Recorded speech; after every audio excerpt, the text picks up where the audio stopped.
let's make our first Scratch program.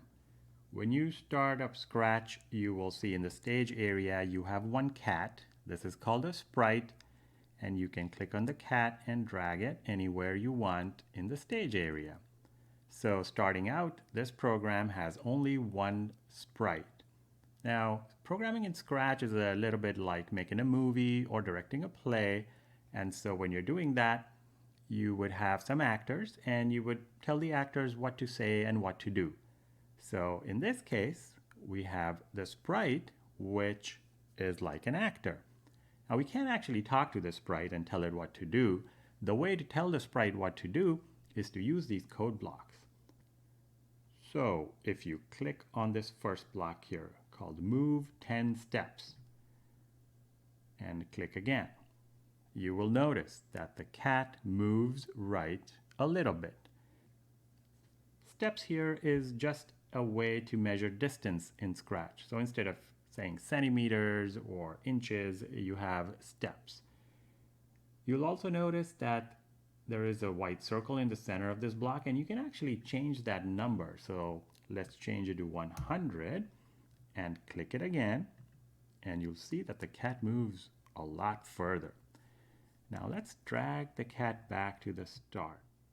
The next thing we want to add to our program is some nice backdrop, because this white is a little bit boring. For that, you go to this choose a backdrop button, click on it, and let's choose boardwalk.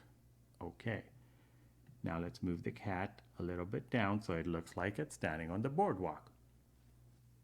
You can click on any of these blocks to see what they make the cat do. So if you click on turn 15 degrees, you see the cat turns that way. If you click on this other turn block, it turns back. Now these looks blocks are fun. This say hello block shows a speech bubble, and there's one that changes size. There's one that resets the size. And there's this one, next costume. Now, some sprites have more than one costume, and the costume is like a pose or piece of clothing that the sprite has. So if you click on next costume, you'll see that the sprite, this cat, moved its legs a little bit. That's because this cat has two costumes. So if you click again and again on next costume, you'll see this cat go back and forth between the two poses it has. Clicking on these blocks on the left one at a time and making the cat do stuff is not really programming. We really start programming when we use these blocks to create something in this code area. So let's do that. You want to drag the move block and drop it in the code area.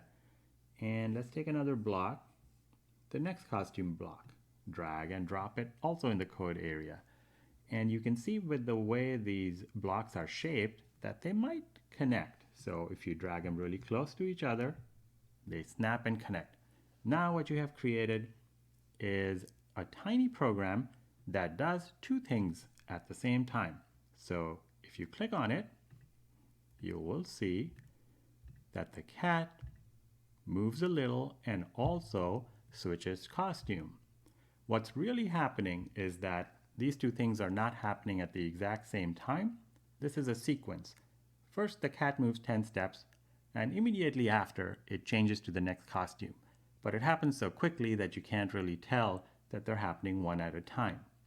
So, let's move the cat back and try to run this program in full screen mode.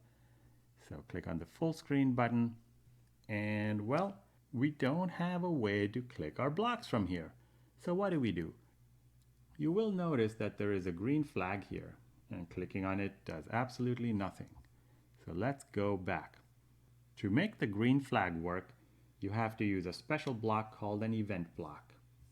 That's a yellow block, and it's called when green flag clicked. So let's drag that and drop it here. And in fact, looks like it will connect to this set of blocks. So let's do that.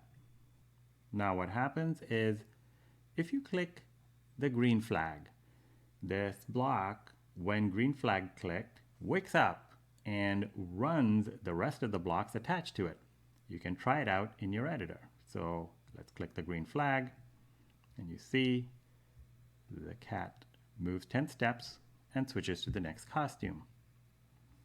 Okay, let's move it all the way back and do it in full screen.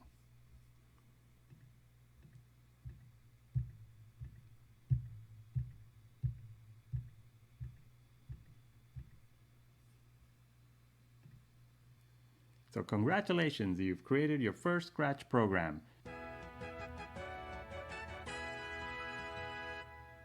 It's a really simple program, but it is a real Scratch program. Let's save this program so we can run it again later.